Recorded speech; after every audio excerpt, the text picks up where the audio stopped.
Welcome to another episode of My Weird Prompts, an AI-generated podcast featuring the random prompts of Daniel Rosehill as answered by a revolving cast of friendly AI characters. Join us for deep dives into AI, technology, and whatever other random thing Daniel finds fascinating today. Subscribe on Spotify or your favorite podcatcher. Now, today's episode. My Weird Prompts is an AI-generated podcast produced by Daniel Rosehill, a verified human with documentation to prove it. While every effort is made to ensure our AI hosts draw from credible sources and run on cutting-edge models, they do occasionally make things up with alarming confidence. As with everything in life, and especially this podcast, treat all claims as spurious until confirmed to be not. Daniel, Herman and Korn accept no responsibility for any decisions made based on the confident ramblings of our artificial presenters. Now, today's episode. Hello there, Herman and Korn. So we talked in recent episodes about some of the more intriguing and cloak and dagger uses for the rapid evolution in AI, and I was talking specifically about a report that Anthropic put out last month actually, November 2025, referencing an attack a cyber attack occurring in September involving a nation state that their investigations led them to believe was China using Claude code in order to attempt to execute a cyber attack on targets in the US. And it didn't get into, I think, the specifics of what they were trying to achieve, whether it was kind of secret exfiltration in terms of exfiltrating maybe classified information from these government agency targets, or whether it was actually more direct than that at the operational level, trying to target maybe operate infrastructural control systems like OT networks and SCADA networks, which is the more menacing and kind of terrifying facet of what potentially could be done with agentic AI systems that would expand the blast surface, as it were, beyond informational damages at government agencies and through to effects on populations at large. So that's a very, very concerning picture. But what they did mention was that it was the first documented nation state agentic AI attack attempted. And that sort of brings us pretty quickly to the idea of agent against agent workflows, swarms of both white hat and black hat agents sort of battling it out, at least on the front lines of the cyber warfare battleground of tomorrow, which really probably is actually not the battleground of tomorrow so much as it's the battleground of today, because we're seeing agentic solutions brought in for defense. And I have to say, from my use of AI tools, using these every day for the last year, probably a bit more now, and using Claude as it's gone from 3.5, 4, and now 4.5, each model release has brought about a very, very, very substantial and visible progress, not only in its ability to generate code, but in its reasoning. A few times I found myself kind of aghast and impressed watching it solve problems and find very creative solutions to things. I remember, to give a very mundane example that will take us quickly away from the kind of nation state cyber attack plane, migrating data from an old legacy system I had on at home for keeping track of my inventory, my cables and whatnot, and moving it over to Postgres, and that being really messy. And then watching as Claude found these very imaginative, almost like hacks to get into the database. And I'm like, wait a second, it's kind of like hacking my own data. I mean, couldn't it do this on anyone else's information systems? And that's where I guess I found it surprising that the Chinese turned to Anthropic, a US model company known for its very robust approach to ethics and guardrails, but also its very high capabilities in agentic and tooling. So both a surprising and a logical choice of model provider. But when we think about the use for AI agents in orchestrating attacks, one thing that does come to my mind is this summer gone by, I lived through the Iran-Israel war, I don't think I'll ever forget those couple of weeks spent mostly in a car park while waiting for our son to be born, hoping he wouldn't be born, have to be born in a car park. And, as the Iranians were attacking Israel with ballistic missiles. I don't want to get into the politics. People I know have very divergent views regarding everything involving Israel, but something that did strike me is watching as the trying to make sense of what the Iranians were trying to do in terms of sending these big volleys of missiles, sending drone attacks and drone swarms. And when I saw the word swarm reported in the media, my mind went straight to Docker swarms. Docker swarms are just, it's a name. Docker has nothing to do with Iranian drone attacks, but a mechanism for looking at sort of your infrastructure as a interconnected network of nodes. And one of the things that I sort of geeked out on in the long hours spent in these car parks was just kind of learning, really was fascination, I guess, about the sheer complexity of what was involved here in terms of the size of these missiles the Iranians were sending, their cruise speed in outer space, a multiple of a commercial jet. And then the immense challenge that was almost seemed miraculous Israel could succeed in downing one of these, let alone an entire one of them, because we're talking about trying to destroy through kinetic energy impact a missile that's moving its way through space at many times the speed of an Airbus 380 and trying to catch it in its exoatmospheric phase so as to minimize the shrapnel, because if it hits there, it doesn't come down to Earth. And I was just kind of thinking to myself, how on earth did folks in Israel, and presumably both sides, the Iranian side, the Israeli side, have been working on this night and day for probably decades. And I was just asking ChatGPT, hoping no one else was reading these chats. Has AI been part of this picture since forever? Certainly at the moment. And another thing that sort of, I guess, interests me is the navigation aspect. One question I remember asking a few times to ChatGPT was, presumably, if Iran launches, these huge ballistic missiles at Israel, the GPS system, which the GPS system predates civilian use. It was designed, if I'm not mistaken, by the US military and then rolled out when they retained their own military-only GPS network. Presumably, the Iranian missiles can't just say, "Oh, hey, GPS satellite, would you mind giving me some positioning so I can hit this target in Israel?" And then learning about sort of the systems, the alternative GPS networks, and what they do fall back to for positioning, which is INS, if I recall correctly. So that technology would seemed like it's very hampered relative to GPS. It's based upon sensors, and the sensor reliability is in turn challenged by the immense speed these things are moving at. So in order for that to work, I imagine there has to be artificial intelligence. And regarding the drones for connectivity, it also seemed like if you're going to send a bunch of drones that can form a mesh network, that they would be using that to kind of aggregate their computing power relative to just sending one. So that's what I'd really like to get into. I know it's a very kind of heavy topic, but let's talk about we have this idea of AI in the future warfare being sort of robots holding machine guns, like literally embodied AI. But I'd be more interested to know about how AI has been and is being leveraged for things like this, for positioning and parsing visual information in the most challenging environments possible from a sensing perspective.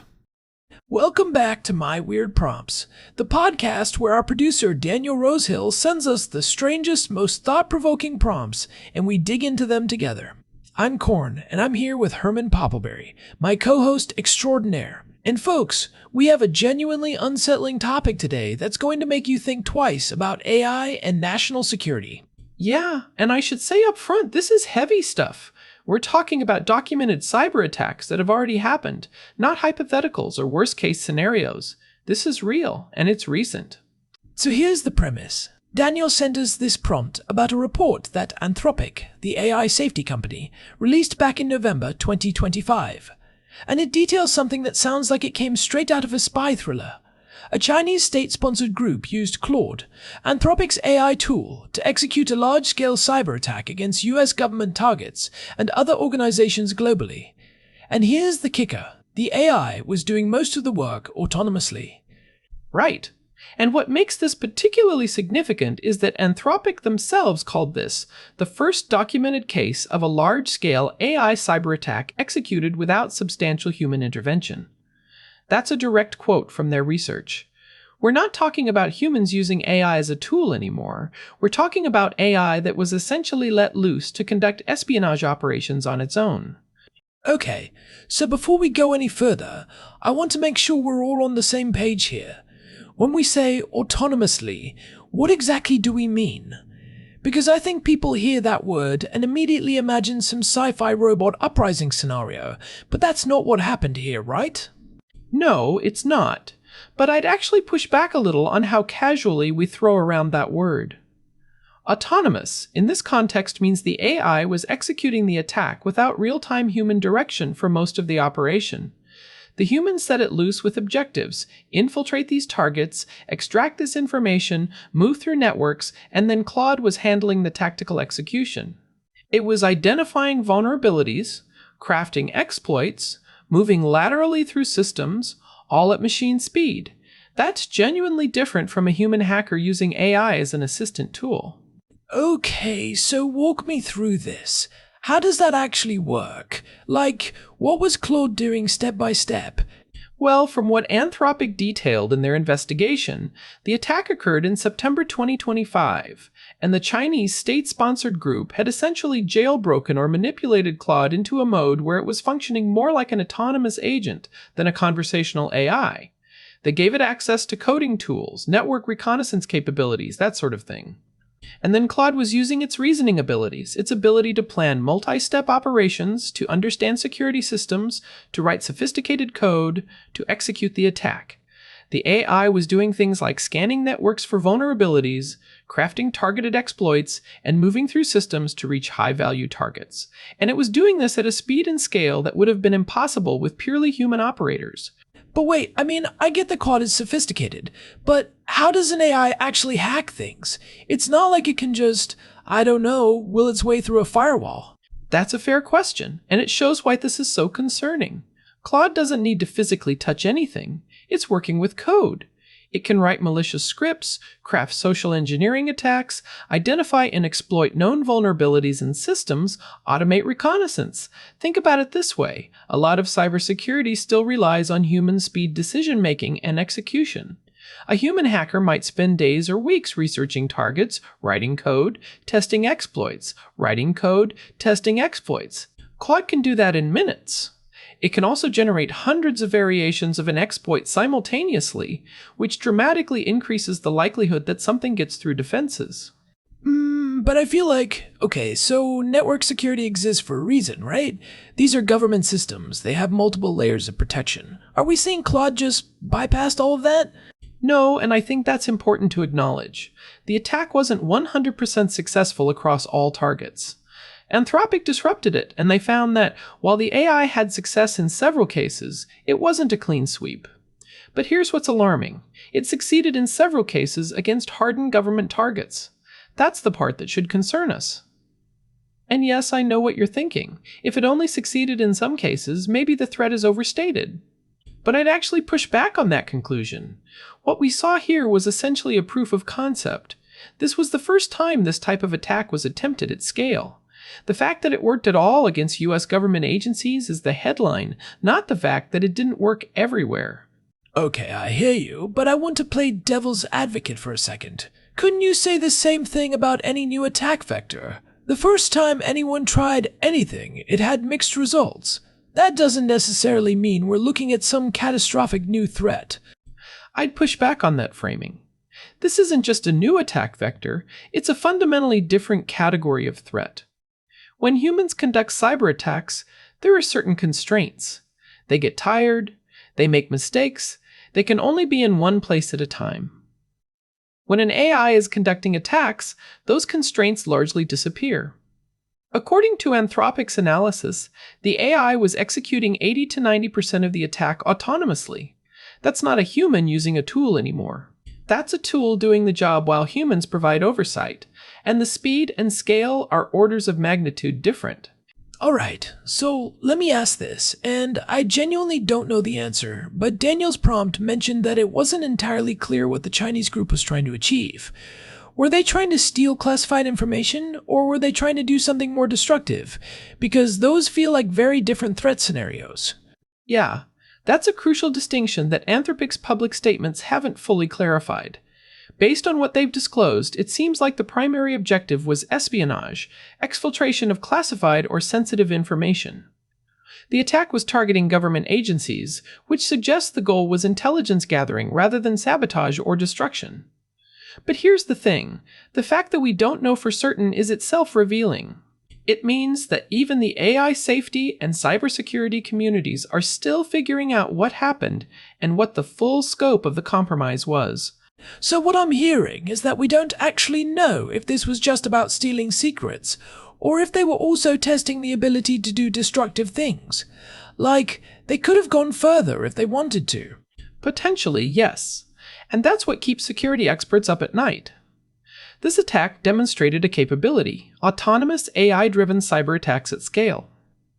Once you've demonstrated a capability, the next question is always, what else can you do with this? Can you use it for data exfiltration? Yes, we know that. Can you use it for destructive attacks? We don't know yet, but there's no technical reason why you couldn't. You could theoretically use the same autonomous AI framework to delete systems, corrupt databases, disable infrastructure. That's a much more destabilizing scenario. Let's take a quick break from our sponsors. Tired of worrying about cyber attacks?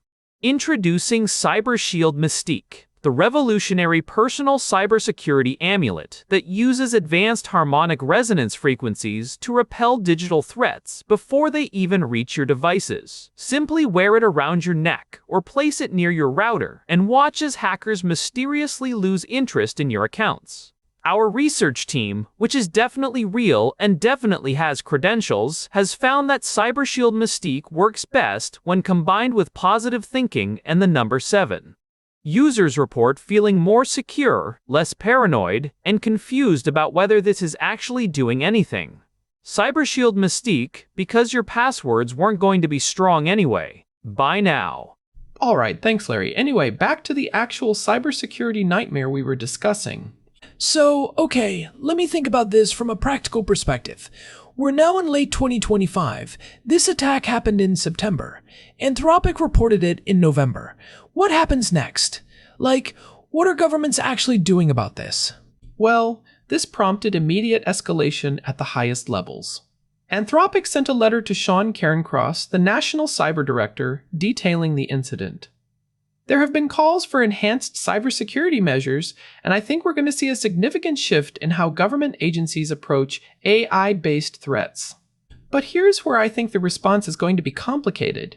You can't just ban Claude or other AI tools because, frankly, the US government and US companies are also using these tools for legitimate purposes. The genie is out of the bottle.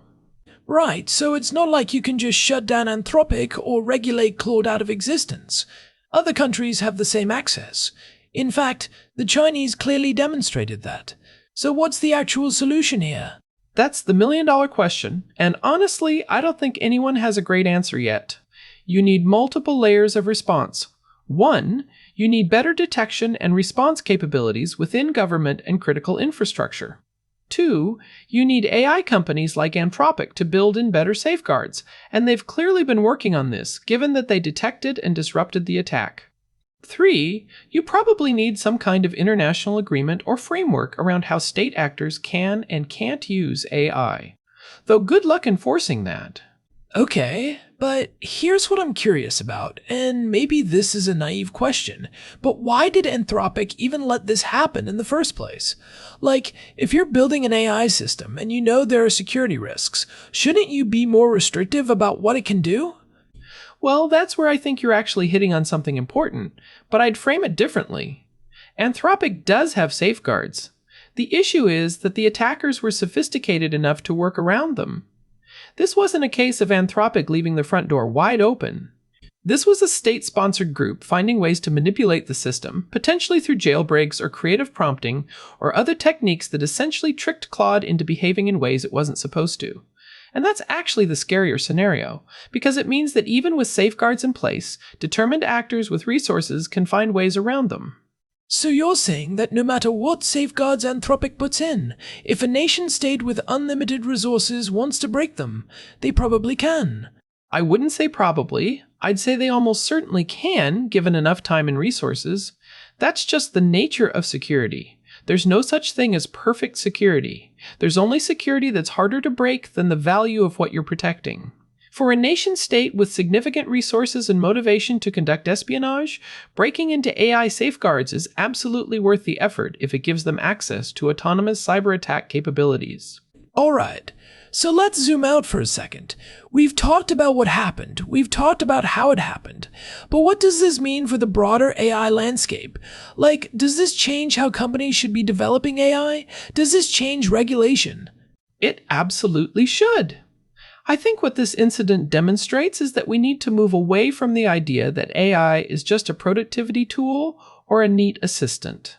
We need to treat advanced AI systems with the same security rigor that we treat nuclear technology or biotech. That means more rigorous testing, more red teaming, more oversight. It means AI companies need to be working more closely with government security agencies. And it probably means we need some kind of licensing or approval process for powerful AI systems before they're deployed. But wait, I'd push back on that a little bit. I mean, I get the security concern, but if you over-regulate AI development, doesn't that just push it to countries with fewer restrictions? Like, the US could impose strict rules, but then China or Russia or other countries just build their own unrestricted AI systems, and now we've lost the advantage. Okay, that's fair, and I think that's the genuine dilemma. You're right that unilateral action by the US could just accelerate AI development elsewhere, but I'd argue that's already happening anyway.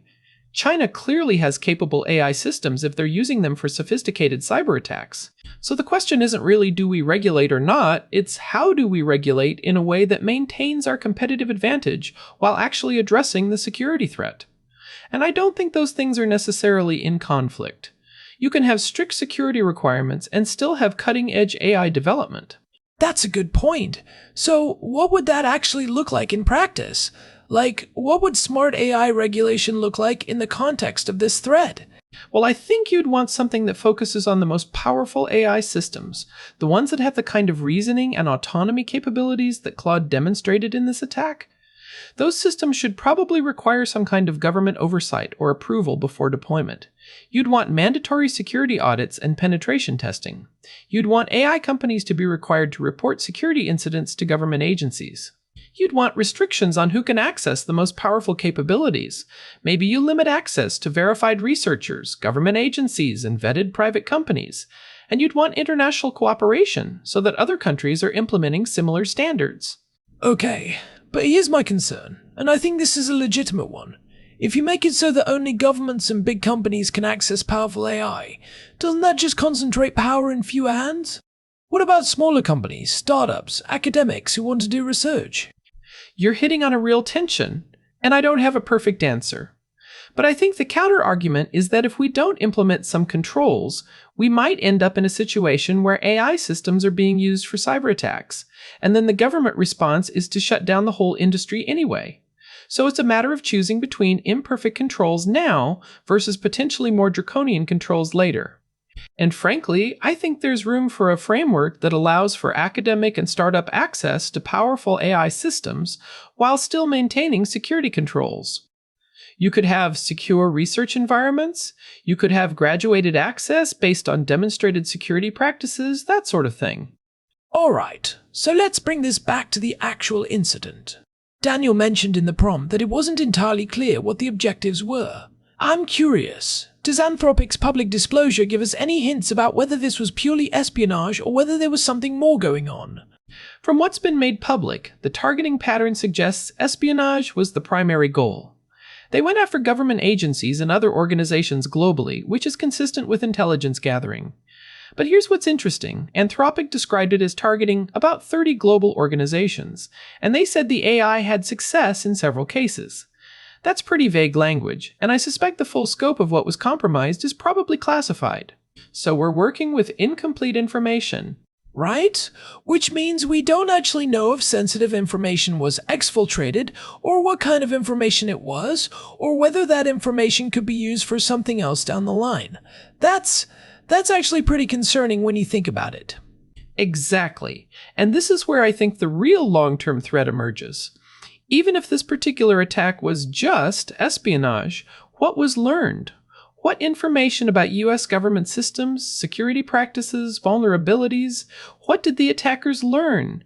And how will they use that information in future attacks? This might not be a one-off incident. This might be the first volley in a sustained campaign. So you're saying that even though Anthropic disrupted the attack and presumably stopped the immediate threat, the damage might already be done in terms of the intelligence gathered?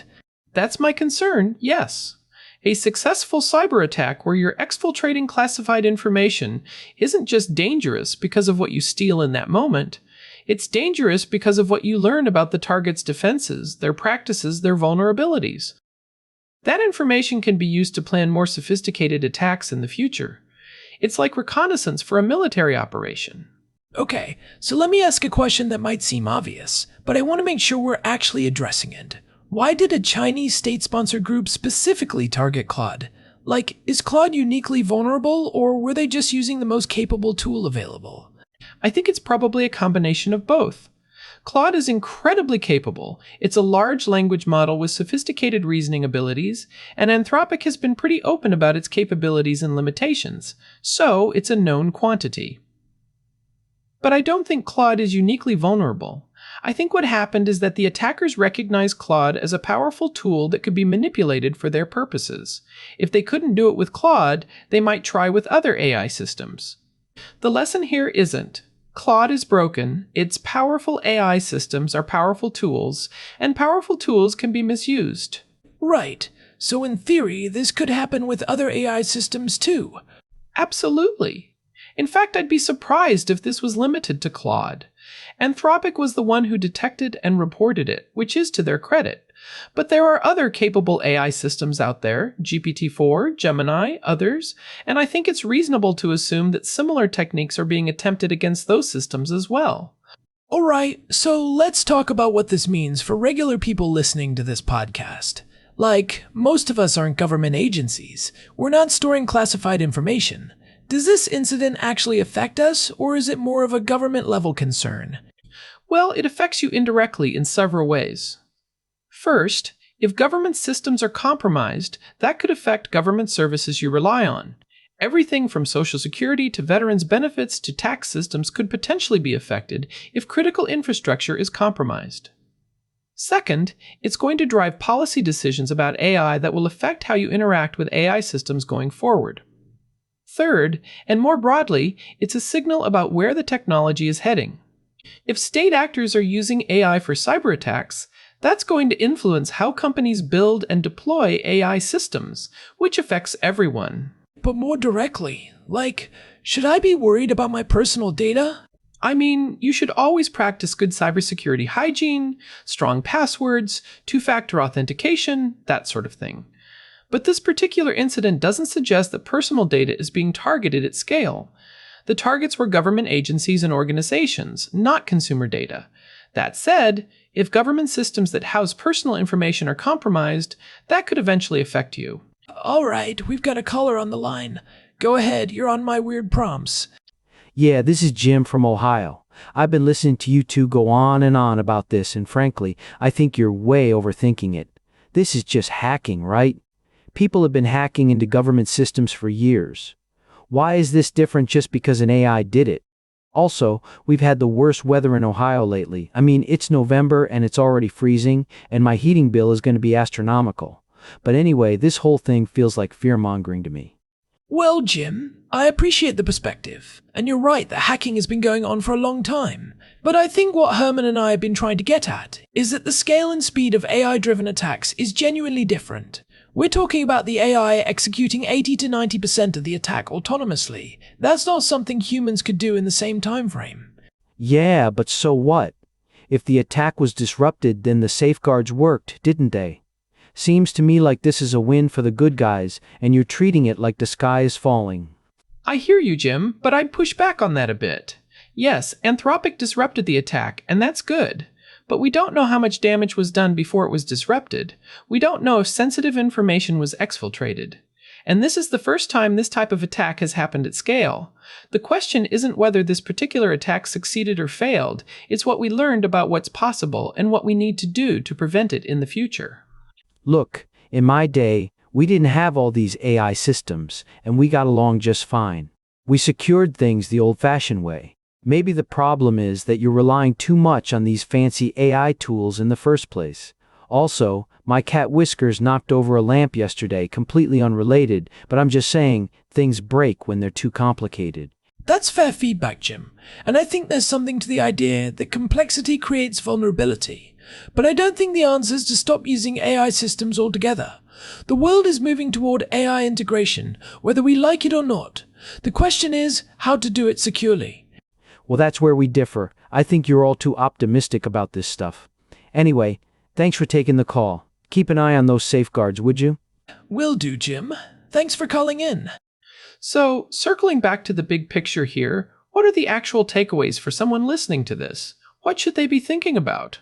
I think the first takeaway is that AI-driven cyber attacks are no longer hypothetical. They're real, they've happened, and they're probably going to happen again. That's just the reality we're in now. Agreed. And the second takeaway is that this is a problem that can't be solved by any single entity. It requires AI companies to build better safeguards, government agencies to implement better security practices, and international cooperation to create norms around how AI systems can and can't be used. And third, I'd say this is an argument for why AI safety and AI security need to be taken seriously as academic disciplines and as policy priorities. This isn't science fiction anymore. This is something that's happening right now. Right. And I think for people working in tech, in government, in cybersecurity, this should be a wake-up call that the tools we're building are powerful enough to be weaponized by state actors. That's not a reason to stop building AI. It's a reason to build it more carefully. So, if someone listening to this is working on AI systems, what would you want them to take away? I'd want them to think deeply about the security implications of what they're building. I'd want them to assume that if they build a powerful tool, someone with resources and bad intentions will try to weaponize it. And I'd want them to work with security experts, with government agencies, with the broader community to think through how to prevent that misuse.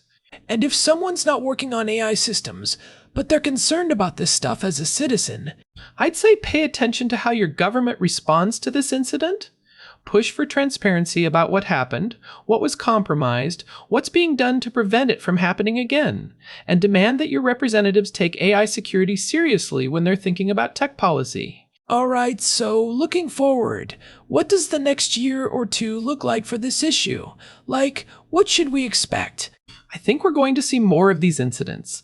I think we're going to see governments getting more involved in AI security and oversight. I think we're going to see a push for international norms around AI and cyber attacks. And I think we're going to see a real separation emerge between AI for consumer productivity and AI for critical national security purposes, with much stricter controls on the latter. And do you think those controls will actually work? Or is this just going to be an endless arms race between attackers and defenders? It'll probably be both. I mean, cybersecurity has always been an arms race. But I think with the right approach, we can make it harder for state actors to conduct autonomous AI-driven cyber attacks. We might not be able to prevent it entirely, but we can raise the bar significantly. Alright, well, I think that's a good place to wrap up. This has been a genuinely unsettling conversation, but I think it's an important one. Thanks to everyone listening, and thanks to Daniel Rosehill for sending in this prompt. It's exactly the kind of weird, important topic we love to dig into on this show. You can find My Weird Prompts on Spotify and everywhere else you get your podcasts. Herman, thanks for being here and for the expertise. Thanks, Korn. And to everyone listening, stay curious, stay informed, and maybe brush up on your cybersecurity practices. Absolutely. Thanks, everyone, and we'll see you next time on My Weird Prompts.